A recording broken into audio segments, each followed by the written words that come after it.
Friends, అందరూ ఎలా ఉన్నారు? నేనైతే చాలా బాగున్నాను. ఈరోజు మీ ముందుకి టొమాటో కర్రీ రెసిపీతో వచ్చేసాను. సో ముందుగా కావాల్సింది టొమాటోస్ నేనైతే ఒక 3 తీసుకొని తరిగి పెట్టుకున్నాను చాలా సన్నగా. అండ్ అలాగే ఆనియన్ తరిగి పెట్టుకున్నాను, పచ్చిమిర్చి, అండ్ అందులోకి జింజర్ గార్లిక్ పేస్ట్, ధనియా పౌడర్, పసుపు, ఉప్పు, కారం తీసుకున్నాను. సో ముందుగా అయితే స్టవ్ వెలిగించుకుంది, ఒక కడాయిని పెట్టుకొని ఆ కడాయిని బాగా హీట్ అవ్వనివ్వాలి. సో ప్యాన్ అయితే హీట్ అయింది, అందులో నేనైతే ఆయిల్ వేసుకుంటున్నాను.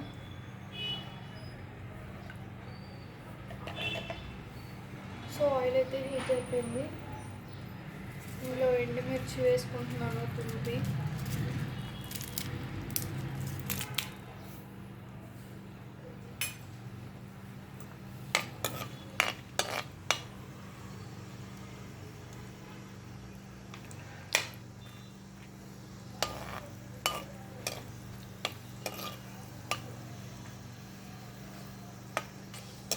ఇలా ఎండుమిరపకాయలు అయితే బాగా కాల్చుకోవాలి.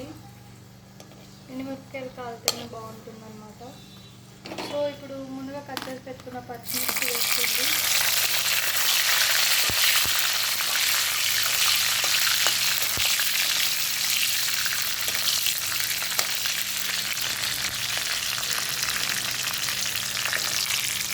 అలాగే ఇందులో ఆనియన్స్ వేసుకోవాలి ఫస్ట్.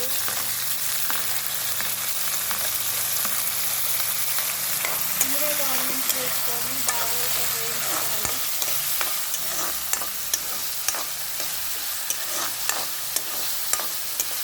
కరివేపాకు వేయించుకోవాలి. కరివేపాకు వేసుకోండి, టేస్ట్ చాలా బాగుంటుంది. ఆనియన్స్ అయితే కొంచెం వేగిపోయాయి. సో ఇందులో అల్లం వెల్లుల్లి పేస్ట్ కూడా వేసుకొని కొంచెం పచ్చివాసన పోయేంత వరకు బాగా వేయించుకోవాలి, లేదంటే అసలు బాగోదన్నమాట. కదా అల్లం వెల్లుల్లి పేస్ట్ కూడా వేసుకొని బాగా వేయించుకోవాలి. ఇప్పుడు టొమాటోస్ వేసుకోవాలి, ముందుగా తరిగి పెట్టుకున్నవి.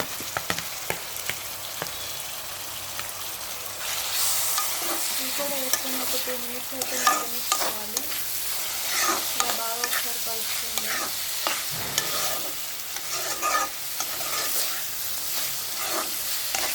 ఇలా బాగా కలుపుకొని ఒక 2 మినిట్స్ మూత పెట్టి మగ్గించుకోండి.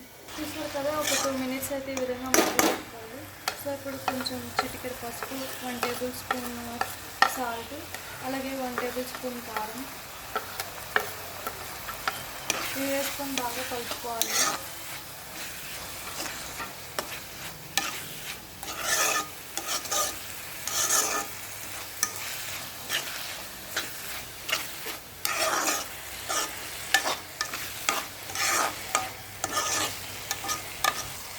ఇలా అంతా ఒకసారి కలుపుకున్నాక కొంచెం వాటర్ పోసుకోవాలి అందులో.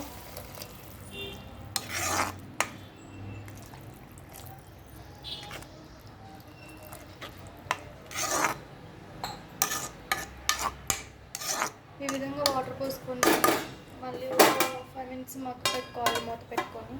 సో కదా ఈ విధంగా అయితే మగ్గనిచ్చుకోవాలి కర్రీ. అండ్ ఇందులో ధనియా పౌడర్ వేసుకోవాలి.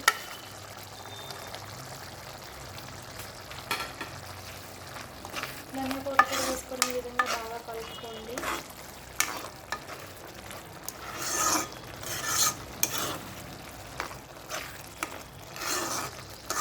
ఒక 2 మినిట్స్ ఇలా బాగా కలుపుకోండి ధనియా పౌడర్ వేసినాక.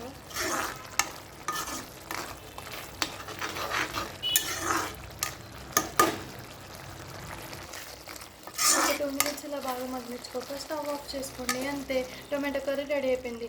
మీరు కూడా ట్రై చేసి టేస్ట్ ఎలా ఉందో కామెంట్ బాక్స్లో కామెంట్ చేయండి. అలాగే మరిన్ని వీడియోస్ కోసం మా TFCC లైవ్ ఛానల్ని లైక్ చేయండి, షేర్ చేయండి, సబ్స్క్రైబ్ చేసుకోండి. Thank you.